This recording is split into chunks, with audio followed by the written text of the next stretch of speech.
I have a pursuit rating of 205. What is your pursuit rating as a matter of comparison? Secure the area. We can't leave any bad guys alive. Yours is 205. 205.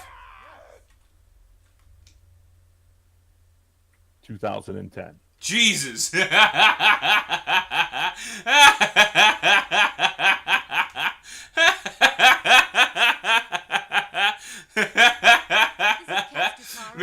maybe the rest of you don't quite find that as funny as I do, but that's hilarious.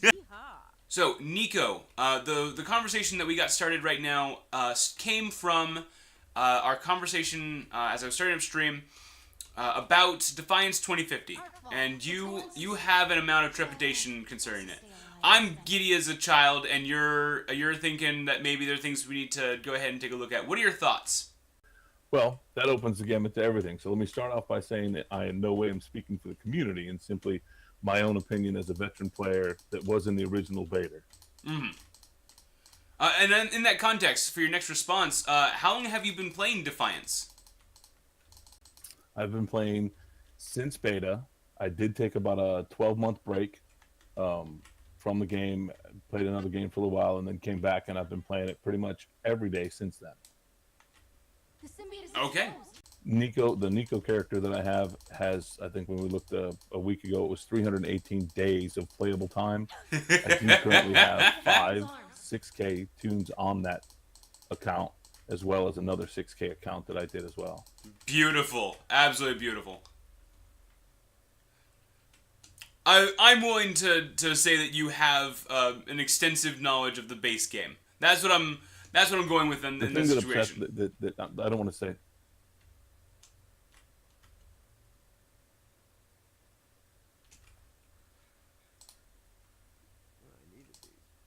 Yeah, that's fine. With the new stuff, I think they did it. I think they could have done it better with the announcement. I think they could have provided us with more information right off the bat about the game. I think they left too much speculation for us. If they'd have given us more definitive stuff right off the bat, I think everybody would have been much happier, because looking back at the live stream that they provided and trying to scan it for more detail, more information, it looks like it's going to be a better game. They didn't give anything about PvP yet, so I'm looking forward for information for that. I can only hope that it is. Would you say that PvP is an important dimension of Defiance? For me and my clan, absolutely not. But for a lot of people, it is. Very fair. That said, I wasn't there for the live stream, regrettably. Can you tell me the hype that they tossed out for us in terms of what improvements they are saying are going to be there?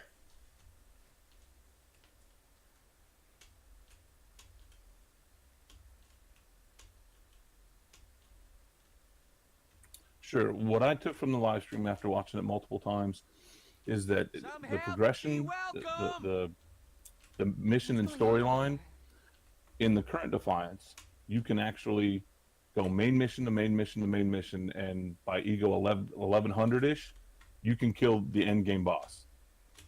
In the new game, you're not going to be able to do that. In the new game, like you're in Mount Tam area right now. Let's say that's the area that they progress you to for the first stages of the game. Mm. That's going to be skilled, leveled, if you will, for new players. So, like it is now, you're still going to be able to go open world, but you're not going to want to go to, as a new player, you're not going to want to go down to Silicon Valley. You may want to go down to Marin or San Francisco, but not so much without other people that are there to back you up, because it's going to be scaled so much higher than a new player. Whereas now in Defiance, when you go to an area, it scales to the players that are there. In the new one, they're bringing it to more historical RPG games, and it's going to be scaled for the area, not for the player. Okay. I know there has been a long-standing situation that has challenged many players with the difficulty scaling relative to the number of players present. where additional players showing up to help makes the area more difficult. Is that going away? From my understanding, absolutely, because again, it's going to be the area that's scaled, not the area scaling to the amount of players that are there. Now, an arc fall is going to be the same way. It's going to be, if you do it in Mount Tam, you'll be fine starting off. But if you go farther down and farther into the maps, it's going to get harder and harder. So you may not want to be down there. So you're just going to stick in Mount Tam. Touching on what you just said about the controversy of other people coming to help, it's a double-edged sword, because like you're at Eagle 2759. If I jump Nico to you, what the players don't understand, it's going to level up the area, but it's also going to level you up. It's going to level the mobs up, and this is in current Defiance. The mobs being leveled up is going to give you more XP as a lower player than you would if you were there by yourself and just killing them at your ego level and the ranking. So it's actually, and the player just doesn't realize it, but it's actually better for you to run with higher ego tunes, because you're going to get more of that XP-based ego faster. And so that XP bonus, as it were, that advantage will not be present anymore. That I don't know. I don't think it's good. It's only speculation. They haven't touched on it. Right. Fair. That's very fair. And as with any game, any MMO, there are people that are going to be there to try and optimize the speed of play, the rate of growth. And there's nothing wrong with that strategy. That exists in every MMO. This might simply be an opportunity for them to shake up part of the formula.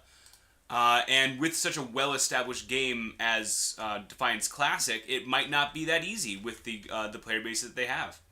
So I can understand that. Is Defiance being replaced, or is it going to be a sister game? A sister game that kind of runs simultaneously? We hope they continue and leave it up. It's hard to say. They haven't said definitively one way or another. They did indicate that you could gain points in 2050 by doing things in Defiance. They didn't really say they were going to run concurrent, consecutive. They didn't give a definitive death date for Defiance, if you will. Very fair. I believe I remember you noting certain frustrations concerning, was it modifications? That at the start of the new game, I think I just got myself stuck. At the start of the new game, there were going to be certain changes in either weapons or modifications that we were kind of losing out on certain things that have happened in this game, and so it's not very player oriented.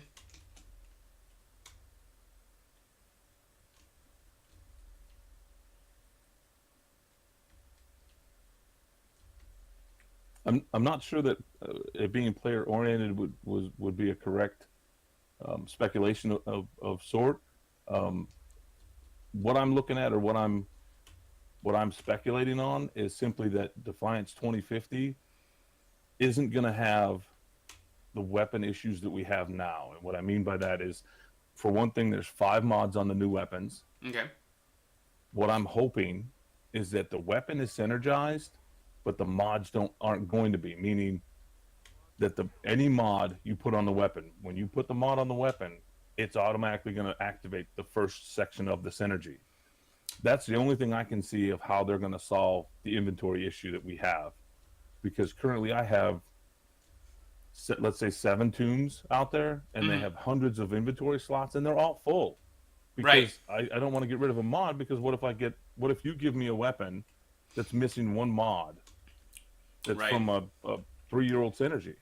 And like you said right there, it's a 3-year-old synergy, but they keep creating new synergies. They keep coming out with these newer, not replacements, but these synergies that aren't like the newest and greatest. And there's often no way to get those older synergies. Correct, which is why so many of us have so many inventory slots and have so much stuff in them, is because we don't want to get rid of them. Now, you bring that up, and I bring up Iron Demon and what they did with Iron Demon Ranch and all the vendors out there. Now, here's the thing, a negative thing, if you will, and I'm not talking ill of anybody. I'm just saying I don't understand it. They have a vendor at Iron Demon that's offering those T5 mods, the orange mods. Uh-huh. They have three vendors for SMG, AR, and LMG. Mm-hmm. Those weapons all take the same mod. They didn't make a vendor for BRs, blast rifles, which also take the same mod. So that's 4 guns, 3 vendors. Yet they have one for rocket launchers, and there's 2 types of rocket launchers. There's guided, and there's not guided. Right. I don't understand that. I'm also not certain about the currency type that is used by those vendors. Is it simply a script, or is it some additional currency that's necessary? It's a combination of script and purified goulanite, which you collect purified goulanite from doing just about everything in the game, with the exception of co-ops. Okay. I've got the door open. So there are many opportunities to get the resources to get certain mods. Now, are you buying a specific mod when you go to those vendors, or are you getting a crate where you have to roll for it? Crate, roll for it. Roll for it. So you're gonna be challenged at times by trying to get your random loot that you're hoping to get the right one, and if you don't, sorry. In my opinion, that's not the best play, especially if you have, in that case, a 3-year-old mod. At that point, maybe I'm not interested in the randomness anymore. Maybe I'm interested in completing this old mod set that I've been desiring for the last 3 years. Maybe I've already done several dozen crates, and I just want the bloody mod. It does seem a little bit excessive to me to have random drops for random mods to hopefully get the right combo, and then the layering of it, where many games you're going to be dealing with only one layer of randomness to try and get your optimized weapon, where Defiance seems quite tickled to have it be where you're trying to get the right synergy on the gun, you're trying to get the right synergies on your mods, and then you're trying to get them in all the right rarities. It seems very, very challenging to actually accomplish something with intentionality. Absolutely. I think what they did at Iron Demon, I think they were 50% there. I think it was great that they put the vendor there to get the OJ mod, but I think they should have done it the right way. And what I mean by the right way is they should have just done it. Put the mods in there like they're in Chimera, put the mods in there like they're in Paradise, let us pick the mod. 5,200 purified goulanite is what one of those crates costs.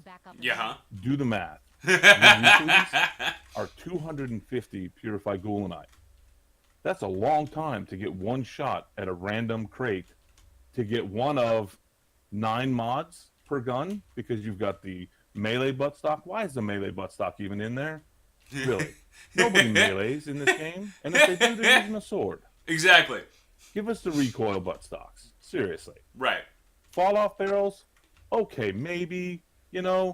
Maybe. But really, come on. A fall-off barrel? Really? Who wants a fall-off barrel on a pistol? Right. Nobody. If you want a fall-off barrel, go get a sniper rifle. Exactly. I'm hearing you. I'm on the same page with you. And this is all previous. This is like the current classic Defiance. And I don't want to sound like I'm coming sideways at Tryon. I keep calling them Bloody Trino. And I need to bring that down a notch. Because they've provided me with this marvelous game that I've had thousands of hours of fun with, and I want to give props where due. But these are the questions we're asking, and is this problem going to be showing up in Defiance 2050? Because if they do run these concurrent to each other, if they run them simultaneously, am I going to be playing 2 different games now, where randomness is going to be a cornerstone of the game's ability to give me my optimized weapons? No, if I remember correctly, they said that RNG is gone in 2050. Nice. Okay. That feels very shiny. That's a point of optimism on my part. Optimism? Optimism. I'm going to use words today. That's fantastic. Thank you for that tidbit. That's very fun. Were there any other major items that they brought up during the live stream that you feel would be of note? Loving the conversation. I'm absolutely loving the information we're getting out of this. I think that they could have given us more information on the rewards. On the rewards that we would earn from doing business inside Defiance. Correct, and they touched on the more pursuits you have completed, the more of this new currency or this rewarded currency that I think they called accommodations that you're going to get. So of course that's what me and my guys have been doing, is trying to complete what few pursuits we have left that we just weren't bothering with. We're trying to complete those to up our pursuit rating. And is that the number of times a pursuit has been done, or is that the completion of all pursuits? You will die.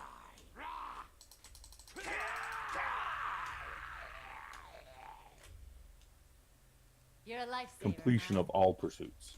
Got it. Interesting. I feel like there's a if whole. you press J, Don't shut down on me. you're going to have a pursuit rating.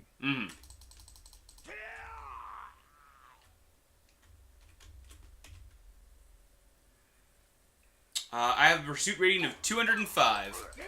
What is your pursuit rating as a matter of comparison? Secure the area. You can't leave any bad guys alive. Yours is 205. 205. 2010. Jesus.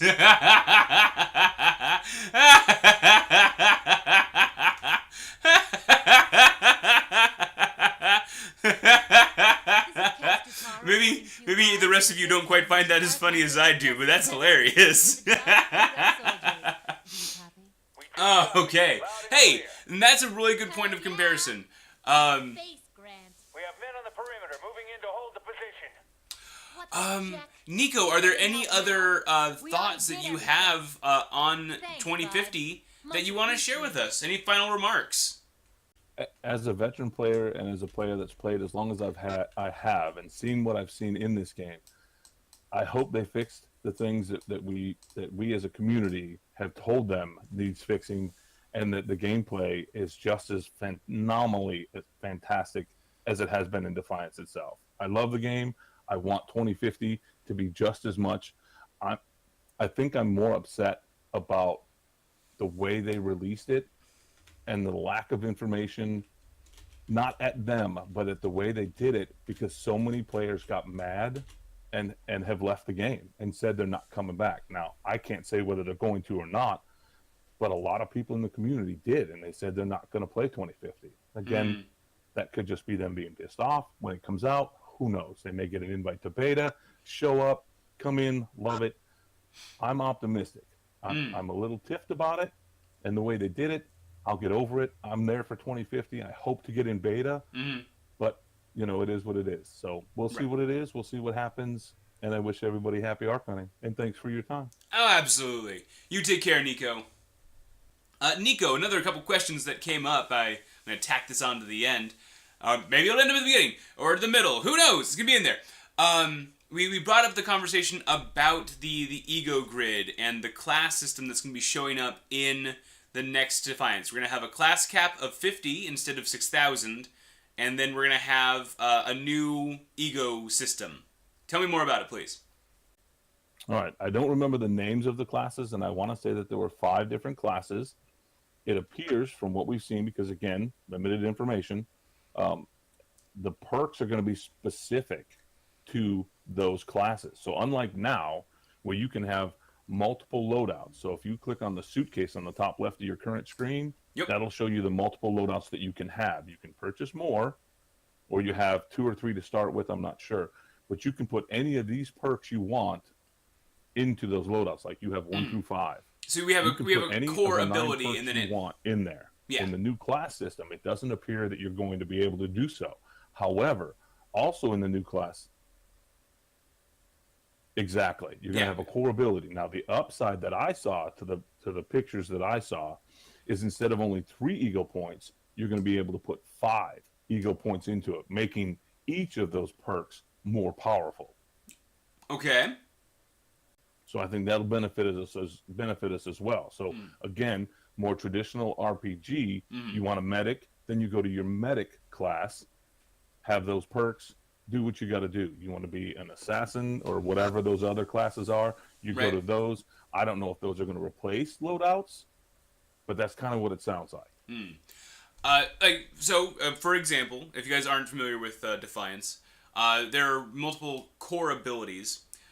You get an ability that makes you faster, one that makes you invisible, one that makes you have a decoy, and then one that lets you shoot more damage and do harder hitting, faster reload.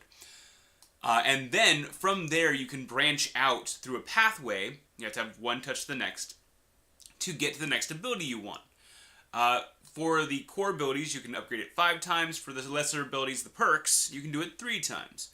What we're hearing, kind of suggested, is that we're going to have an additional class, an ability, that would be the core of a character, and instead of having the ability to go as you please across, you'll have a specific set of perks for a given class, and then you can do 5 points into that given class instead of just 3. Now, because it's an entirely new system, I'm not sure if that's going to have the same cap on it. Like, for the health example, are we going to have the same 15% bonus, and then it's going to happen with, across 5 pluses, we're going to do like 3% per plus, or is it just going to be a higher cap? Are we going to get more bonus? It's a possibility. So if we have like a tank class, finger quotes, if I may, then having this show up in there at a much higher rating would be amazing. As it currently stands for this system, all of the ability core classes can use the health ability to get that extra 15% base health. It's not restricted. So there's a lot of potential advantages if it is built in a way that accentuates the extra health for certain classes. But if it doesn't do that and it doesn't create a good balance for that, I'm not sure it's an improvement. Again, speculation. They did also mention that there's going to be 2 additional, I don't remember what term they used, but I'm just going to say soft ego powers. So instead of only having 1 ego power at a time available, you're actually going to have 3. They're not going to be as powerful as your main, but you're going to have them on the fly in your loadout and usable on your playable tune. They did say that you can actually take your shield off and pump up your health capacity and run without a shield. And they also brought up that there's going to be armor capability. Okay, all right. That could potentially replace the kind of spikes and stims. That could supplement spikes and stims. I would love, I'm not sure if you guys are familiar with Neverwinter Nights online. I love the hyper simplified ability system that they have, where it goes like, it's a QER, not spacebar, F maybe, where you have these core abilities that are always at your fingertips for your movement system. And if you could complement a run and gun game like that, I would love to see that. I would love to see that being something you could maybe keybind if you wanted to. But either way, what I'm hearing is a lot of potential. And this is something that I hope that Tryon is listening to the player base on. I hope this is something that Tryon is being adaptive about as they're getting ready to go. I know that they're in the beta, or going to be in the beta, so this is their opportunity to really listen in on what people are saying and then getting ready to augment accordingly. Again, Nico, awesome. Very much appreciated for the input. Anytime. Thank you. Of course.